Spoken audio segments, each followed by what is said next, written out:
It's on now. I just turned the camera on, so it's probably taking a sec. You get away.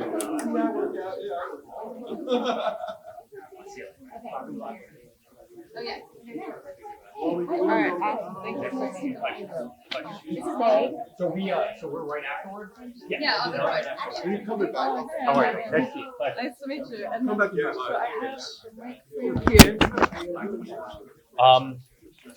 Yeah, I've got 1, 2. Yeah, we'll figure it out.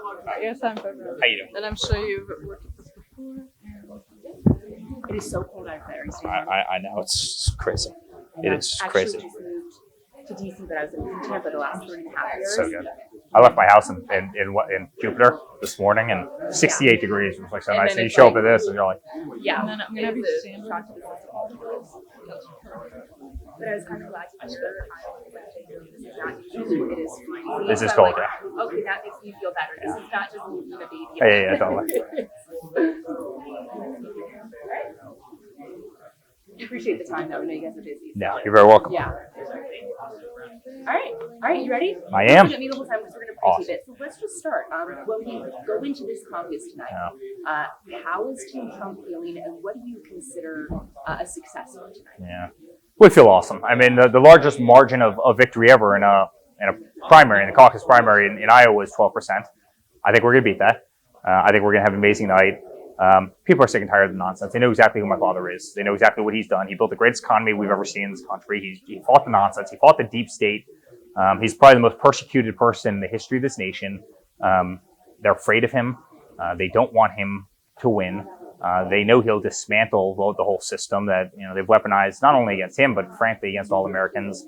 And he'll restore greatness to this country as he's done before. And they're petrified by that. And I think every time that he's taken an arrow, every time he's gotten a subpoena, every time they've dragged him into a court, it's literally just made his supporters more thankful that he's there, because he's really fighting for them. And I think they're going to reward him tonight. The enthusiasm among his supporters is like 92% or something. And it warms my heart to see that, because honestly, the man has fought tirelessly for the American people. He'd be living a much better life if he just hung it up and stayed in Mar-a-Lago and played golf and flew around on a beautiful plane, and he'd be living a much better life. But he loves this country. He wants to fight for this country. He sees the demise of our country, and he's not going to let it happen. How's he spent today? Well, I've been with him a lot of the day. He did a lot of events, a lot of calls, a lot of robocalls. He's done a tremendous amount of media, and he's in great spirits. I mean, he feels really, really good. I can tell you, he's happy. It's funny, 8 years ago we were in Iowa and we knew nothing about politics. I mean, we had been in the political game for all of 2 weeks at that point. We hardly knew what a caucus was, and so to be here, kind of understanding the system for the first time, it's a great kind of parallel to 2016. And obviously we did great in 2016, you know that, and obviously we had a great final result. But it's incredible to be back. The reception we've gotten everywhere has been just massively warm. People wearing MAGA hats, people carrying around American flags, people bringing their kids and everything else. And I mean, even for me, I'm not on the ticket.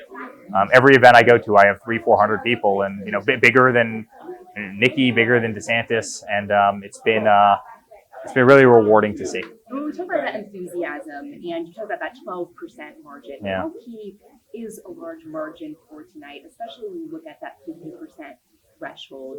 What does it say if you don't reach 50%, and on the flip side, if you do, what message does that send?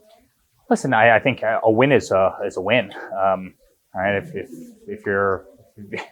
you've got your favorite football team and they win by 3 points, hey, a win's a win, right? I mean, that's ultimately what we care about. I mean, what I care about though is I would like to win so big that frankly everybody realizes the race is over, and we can start kind of taking the fight to Joe Biden, who's been the worst president this country has ever seen on every metric. And I'm not just saying that because I'm vested in this. It's true. I mean, inflation, prices, gas prices, food prices. The price of eggs is up by like 80%. You can't buy a 2x4 for less than $11. I mean, everything's more expensive. Inflation's way outpacing wage growth. People are getting crammed down in this nation. Every day another war is starting. An American ship just got missiled today, literally an hour ago.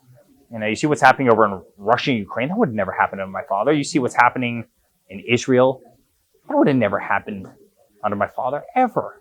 You see China being as emboldened as they are, that would have never happened to my father. The Middle East has become a powder keg. My father had peace in the Middle East after the Abraham Accords and everything else. It's my father got out of every war, stopped every war, and we're just going back. We're on the verge of World War III, and Americans don't want this nonsense. When we talk about some of these policies, one thing that we have heard a lot is about the border. Yeah. When he talks about a large-scale deportation, policy-wise, what does he mean by that? Well, listen, my father believes in border security.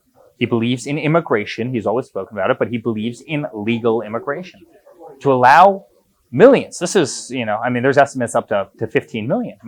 It's almost the size of New York State, in a last short period of time, to walk across the border not knowing who these people are, where they're from, what their intent is on America.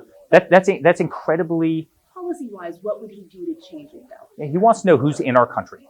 He wants to know who's in our country. And when you have Border Patrol and they're not capturing nearly anybody, in fact, the vast majority of people are being let through at this point because they're totally overrun and overwhelmed. When they're finding terrorists in this group of people, you better believe we're going to have problems. You can't let 15 million people in and not have a bad, especially because this is no longer immigration just coming from South America. This is immigration coming from all over the world in countries that do not have the best interest of America in mind. And we hear the border talked about a lot among the GOP when it comes to a potential VP pick. Yeah.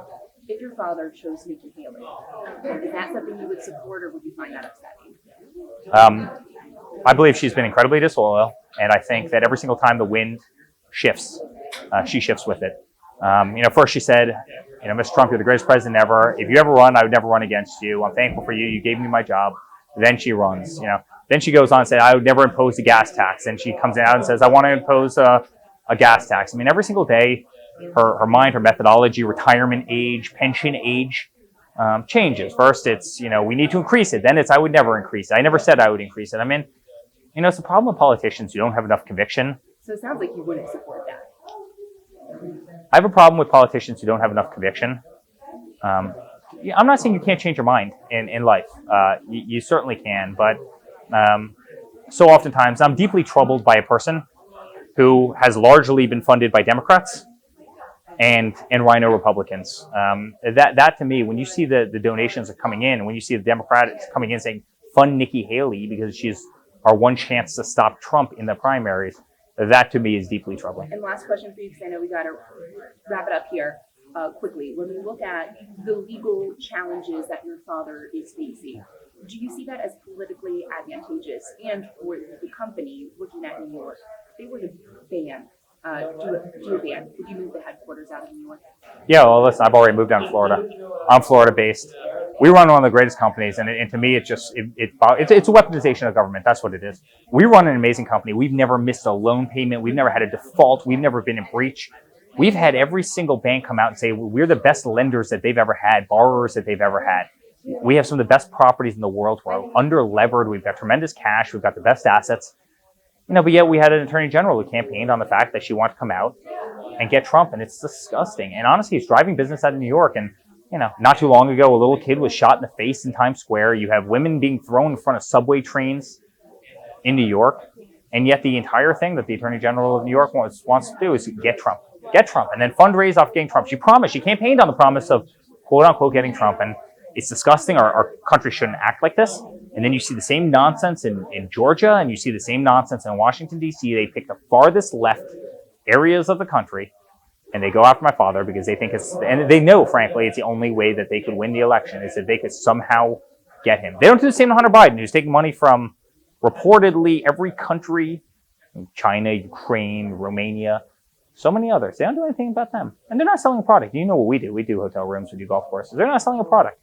But they go after my father relentlessly. And I think every single time they do it, it actually makes the voters in Iowa and all over the country realize that he's the fighter that they want. Well, if the people that we dislike are attacking the person that we like, we're going to like him even more, to tell you the truth. And he's the one person with the backbone and stamina to stand up for them. And thank God we have him. All right. Thank you so much. Thank you so much. We really appreciate it. I really appreciate you it. talking with you. Thanks. Thank you. That was awesome. Good to see you.